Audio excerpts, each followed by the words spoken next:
lahaa dhammaantiin waan salaamay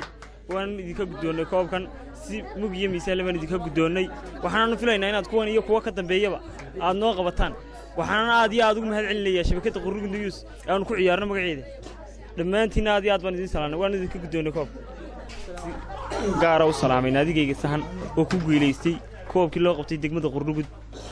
afarta kooxood ee kamid ah halkaas oo ay ku raacday guushii naadigayga sahan ayna kaga qaadeen naadiga dhigooda ee Hormuud 2 gool waxaan leeyahay hambal kun jeer hambal waxaan inta uga gudbayaa waxaan leeyahay shabakadda Qurruga News warbaahinta Qurruga News ee u ciyaaro naadigeen run ahaantii horta in doora ayna gacan qabato waxaan leenahay iminka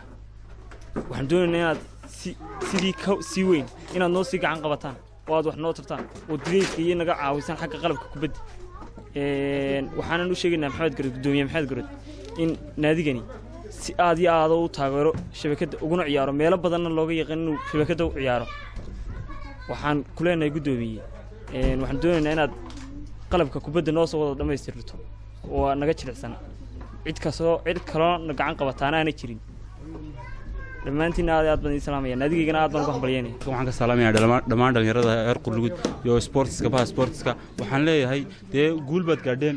guul baynu gaadhnay waxaan leeyahay Maxamed Garood dee aad baad u mahadsantahay ninkii quraan ku tiirsanayn baan nahay ayaa tahay marka waxaan leeyahay gudoomiye iyo qurba joogtaba waxaan leeyahay dee ballanqaadkiina baan suginaa anagu ballanqaadkiina baan magaranaysaa dee waxaan u suginaa waa ballanqaadkiina qurba joogtana waxaan leeyahay dee degmadu waa degmadiinii dee idinka unbaa u maqan sportskuna waa dhalinyarada waxay kaga jirsan lahayd qaadkii sigaarkii buriga balwada iyo qabyaaladda marka waxaan leeyahay gudoomiye iyo qurba joog waxaad kari karaysaan waa la idinka sugayaa sida ugu degdeg badanna waan idinka fadhinaa waad mahadsantihiin assalaamu calaykum waraxmatullaahi wabarakaatu